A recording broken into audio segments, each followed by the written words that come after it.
Hello and welcome to the latest episode of the Low Budget Review Show. I am your host, Eric Smith, and today I am talking about Children of Chicago by Cynthia Pelayo. And this is from Agora Books. I don't know, can you see that? Hopefully I have pronounced the author's name correctly.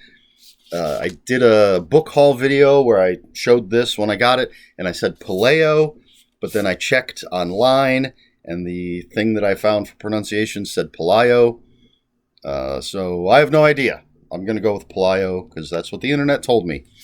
Anyway, not an exciting picture on the cover, but I really love this cover. I think it's the colors and the fact that there's a little skull here.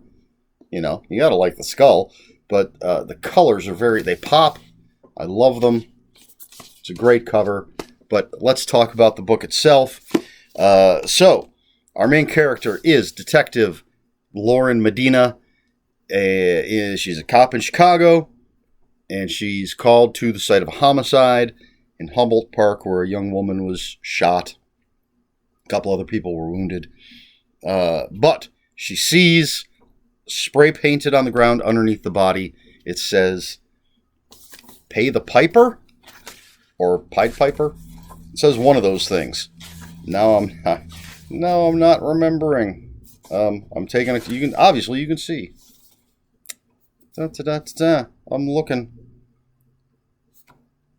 because it says "Pay the Piper" throughout the book, but I felt like she says Pied Piper.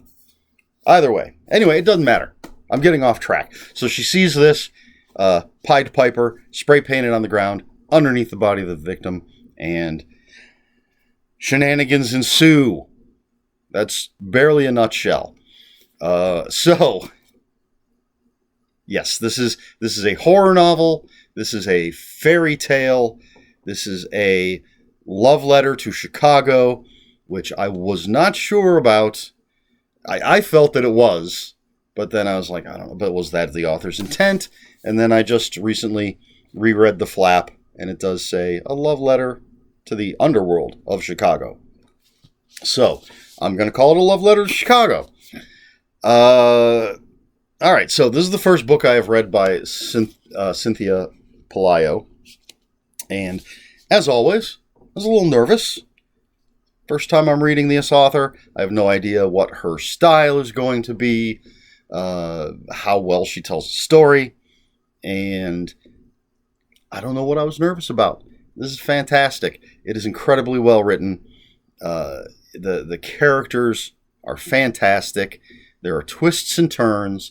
And so Detective Lauren Medina is a broken character. She's... we first meet her at this crime scene, and we learn that there's a funeral the next day, maybe the day after, because her father recently passed away after suffering from Alzheimer's. So she's dealing with that, and then when she sees the Pied Piper thing, it brings back a flood of memories, and her younger sister was killed years and years and years and years ago, and then her mother died a year after that, or her stepmother died a year after that from suicide. So she doesn't trust people.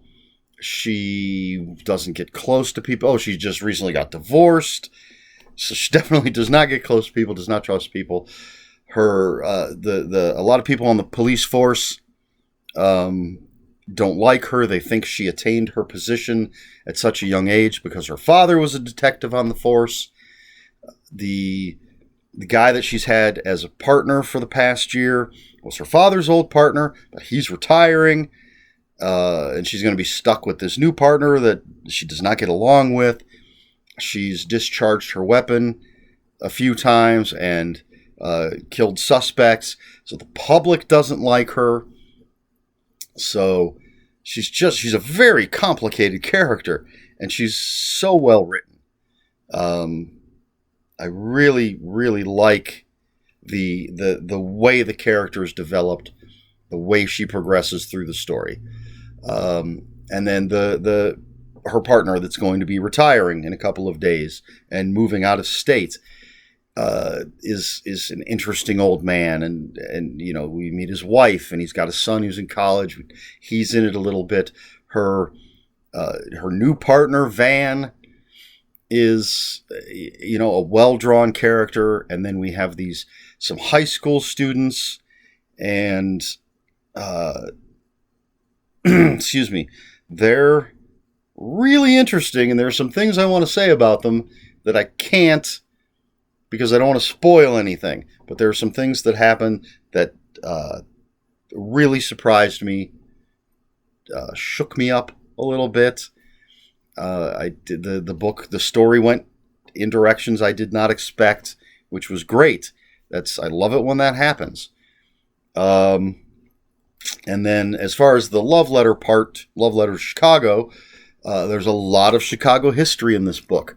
It discusses Humboldt Park is a big part of this story, and we get some of the history there. We get some history for a zoo that she goes to, and just basically a lot of the places, locations that things take place in the story. We get some history, but it's not dry. It's not boring. I found it all fascinating. And then there's the fairy tale aspect. Of course, Pied Piper. So there's a lot of talk of fairy tales, most specifically the Grimm's fairy tales, and the Pied Piper in particular, but other things, and fairy tales in general. And again, I find that fascinating. And Lauren Medina has a degree in writing before she decided to become a cop. I think it's writing, and her short-lived, well, I shouldn't say short-lived because that might imply that he's dead. The man that she's married to for a short time he teaches folklore. When they first met, that's I think what attracted or at least interested Lauren. And even he's a decent character, her ex-husband. So I love all the talk of folklore and the Pied Piper and oral traditions that become written stories. And it all ties together so well. It feels like this is a story that has to take place in Chicago. I don't know if that's necessarily true, but that's the feeling that I got. So what can I tell you? What more can I tell you about the story without spoiling it? So again, she's a homicide detective. Starts with this girl. So she's investigating the murder of this teenage girl in Humboldt Park, where Pied Piper was spray painted on the ground. And as we meet more characters at this high school, either Pied Piper or Pay the Piper was spray painted on the school. It shows up in different places, and it's they actually, or she, the author, Cynthia Pelayo, does mention both Bloody Mary and Candyman. And I like that they call out I don't think this is a spoiler, it's just a little plot thing. Or not even plot, just character development sort of flavor, maybe. They call out the stupidity of people playing games like Bloody Mary, where the object of the game, if you're going to call it a game, is to say Bloody Mary into the mirror 3 times so she will appear and kill you? Like if she were going to appear and grant you a wish or answer a question, I could get it, but you're taking that. If it works, she's going to kill you. Same with Candyman. Kind of a stupid thing. But this all ties into the Pied Piper. There's this legend that if you look in the mirror and you read this rhyme, the Pied Piper will appear and he will dispatch someone that you want out of your life. And so that's a big part of this story. Is it true? Is someone just using this as a cover to the crimes they're committing? Um, it's so well written with such wonderful characters, and by that I mean wonderfully written characters. A lot of the characters are not good people, which is absolutely fine. And I believe this is, it doesn't say it anywhere on the cover, but I believe this is book 1 of the Chicago Cycle, the Chicago Saga. I'm not sure what. Let me take a quick look at an inside flap and see if it mentions that. I have read that somewhere. I think on the author's blog, she mentions that she's currently working on the second book in the Chicago whatever saga, cycle, whatever. I don't remember exactly what she called it. I'm excited because I loved this book so much. Spoilers, loved it. Loved it so much. I am very much looking forward to continuing the Chicago love letter. And I don't know how, if the second book is going to be a straight up continuation of this story, if it's going to be another, just sort of fairy tale set in Chicago, if it's a companion piece, a sequel, what it's going to be. I have no idea, but I can't wait to read it because this book, Children of Chicago, absolutely fantastic. So many great elements, so many things coming together. The history of Chicago, the folk tales, the characters, the mystery. It just works. And I absolutely loved it. I gave it 5 out of 5 on Goodreads.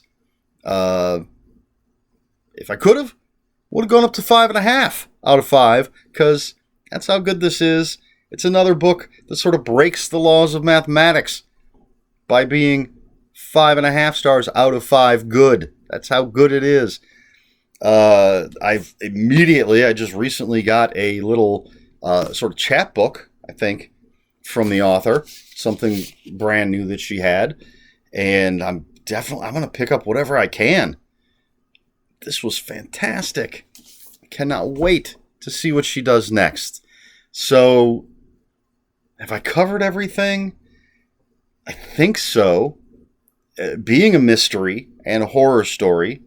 Well, I guess a horror story, a lot of horror stories, I could talk a little more about the story, the book, without spoiling things, but this is also a mystery, so I don't want to give things away. But it's worth reading, worth finding out. Just, so good. Pick it up. Read it. Love it the way I do. Children of Chicago by Cynthia Pelayo. I apologize if I'm not saying your name correctly. I have nothing else to say. I would just keep gushing about the same things over and over again, which I could easily do, but I don't want to bore you fine folks. This certainly won't bore you. It's great. All right. Okay. I'm going to stop with the gushing. There you have it. So if you have any comments, questions, or corrections, put them in the comments below. Comments are open for spoilers. Just post a spoiler warning. We try to be polite here at the Low Budget Review Show. Please like, share, and subscribe. If you'd care to follow me on other social media, my Twitter is @Ronin5757, and my Instagram is where I post pictures of books, comics, board games, and fuzzy animals, is ErikSmith5757. That's Eric with a K, ERIKSMITH 5757. That's all I've got. This has been the Low Budget Review Show. I have been Eric Smith, and until next time, read more books.